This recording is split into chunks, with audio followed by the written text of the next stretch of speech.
Welcome friend, welcome to my channel. Friends, कैसे हैं आप लोग? मैं उम्मीद करता हूं आप लोग अच्छे होंगे और स्वस्थ होंगे। दोस्तों, आज जो डे है, डे 3 है और इसमें मैं वी-गार्ड जादू कंपनी का रिले कनेक्शन डायग्राम यानी कि एसी डीसी सिलेक्शन के बारे में बात करूंगा।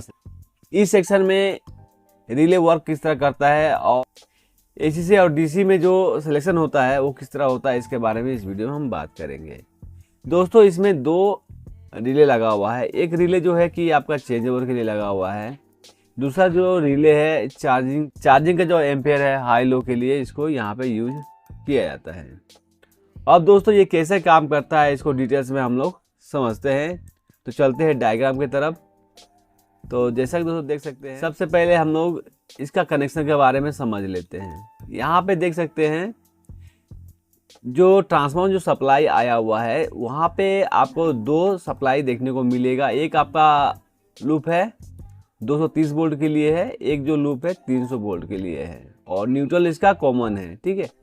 और जो आउटपुट के लिए बनाया गया है, यहाँ पे देख सकते हैं आउटपुट में ये सप्लाई चला गया है और मेंस का जो सप्लाई आ रहा है वो जो रिले में ये कनेक्शन हो गया है।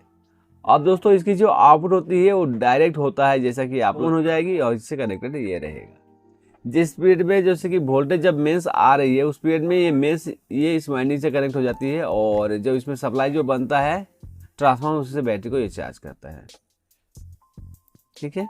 देख सकते हैं जब एसी मोड रहता है उस पीरियड में ये जो हाई लो का है रिले, ये डिफॉल्ट में यानी कि स्टार्टिंग में ये ऑफ रहता है और बैटरी के समय जो कि ये ऑन हो जाता है। जैसे आप लोग समझ सकते हैं, ये जो कॉमन है इसे जुड़ा रहेगा एनसी से, यानी कि यहाँ पे 230 वोल्ट आपको देखने को मिलेंगे।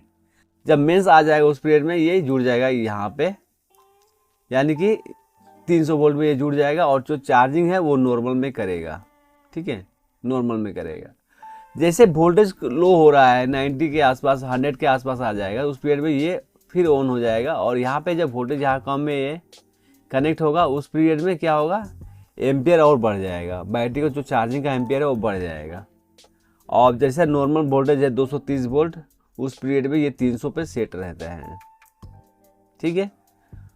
और दोस्तों यहाँ पे देख लेते हैं बैटरी के समय मैंने बताया था आपको, जो कि वो जो ट्रांसफार्मर का वाइंडिंग होता है आउटपुट का, वो डायरेक्ट आउटपुट में होता है। मेंस के समय जो कि ये मेंस से ये कनेक्ट हो जाता है। अब यहाँ पे हम लोग देखते हैं इसका जो ट्रांजिस्टर है किस तरह वर्क करता है। यहाँ पे देख सकते हैं ट्रांजिस्टर लगा हुआ है, Q10 है, ये Q9 है। दोस्तों, ये जो ट्रांजिस्टर का नंबर है Y1 है। यहाँ पे एनपीएन ट्रांजिस्टर कोई भी आप लगा सकते हैं, Y1 है ये भी। यहाँ पे कोई भी एनपीएन ट्रांजिस्टर यहाँ पे लगा सकते हैं। एसएमबी ट्रांजिस्टर यहाँ पे लगता है। इसकी कलेक्टर जो है रिले की जो कोयल है, उस कोयल की एक सिरा पे चला जाएगा, यानी कि A1 पे चला जाएगा। यहाँ पे A2 हम लोग इसको कहते हैं, ठीक है। A2 होगा, A1 होता है कोयल का, जो हम लोग जो नाम से बुलाते हैं A1 A2 बुलाते हैं। तो यहाँ पे A1 A2 है, तो A1 में ये आपका कनेक्शन हो जाएगा और दूसरा जो है ये पॉजिटिव सप्लाई से ये कनेक्ट हो जाएगा। सेम ऐसा है, यहाँ पे पॉजिटिव सप्लाई से ये कनेक्ट हो जाएगा और इस यहाँ पे जो वाइंडिंग के थ्रू यहाँ वोल्टेज वाइंडिंग थ्रू जो कि यहाँ पे कनेक्ट होगा। और जैसे इसमें सप्लाई नेगेटिव सप्लाई आएगी, यहाँ पे पॉजिटिव ऑलरेडी है, ये नेगेटिव जब होगा उस पीरियड में ये रिले ऑन हो जाएगा और रिले ऑन होने पर जो कि ये मेन से जुड़ जाएगा।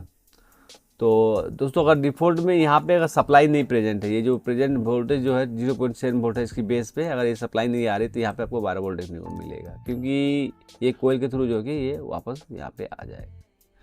जैसे इसमें सप्लाई मिलेगी तो ये क्या होगा, ये कलेक्टर और इमीटर आपस में जुड़ जाते हैं, ठीक है। कलेक्टर इमीटर आपस में जुड़ जाते हैं। जैसे इसमें बेस में सप्लाई आता है तो यहाँ पे जब ये जुड़ जाएगा तो यहाँ पे ये ग्राउंड किया हुआ है, 0 वोल्ट यहाँ पे रहेगा, यहाँ से ये 0 वोल्ट यहाँ पे आ जाएगा और ये रिले हो जाएगा ऑन। सेम इसका भी वर्क उसी तरह है। यहाँ पे आपको जो कि 0.7 वोल्ट आएगा, उस पीरियड में इमीटर और कलेक्टर जुड़ जाएंगे और यहाँ पे 0 वोल्ट हो जाएगा और ये रिले हो जाएगा ऑन। रिले अगर ऑन हो है उस पीरियड में आपको वोल्टेज यहाँ पे चेक कर सकते, वोल्ट रहेगा और यहाँ पे 0 वोल्ट रहेगा। और दोस्तों, यहाँ पे जो सप्लाई आ रही है, ये जो चेंज ओवर के लिए जो रिले लगा हुआ है, यहाँ पे जो पिन नंबर 3 से ये आउटपुट होगा माइक्रो कंट्रोलर आईसी से, ठीक है। और पिन नंबर 2 से जो आउट होगा वो चार्जिंग हाई लो के लिए आएगा यहाँ पे। तो आप लोग यहाँ पे देख के जो कि इजीली रिपेयर कर पाएंगे। और दोस्तों यहाँ पे एक बात का ध्यान और रखना है, यहाँ पे तो मैं आपको डायग्राम के थ्रू जो कि समझा दिया, लेकिन अब पीसी बोर्ड में इसकी लोकेशन क्या है इसको हम लोग अभी समझ लेते हैं। जैसा कि आप लोग देख सकते हैं यहाँ पे ये रिले दोनों हैं, ठीक है। ये जो मैं रिले आपको दिखाया था ये दो रिले यहाँ पे हैं। और इसकी जो ट्रांजिस्टर है देख सकते हैं यहाँ पे ये Q9 है, इसकी ट्रांजिस्टर है। और यहाँ पे Q10 है, इसकी ट्रांजिस्टर है ये।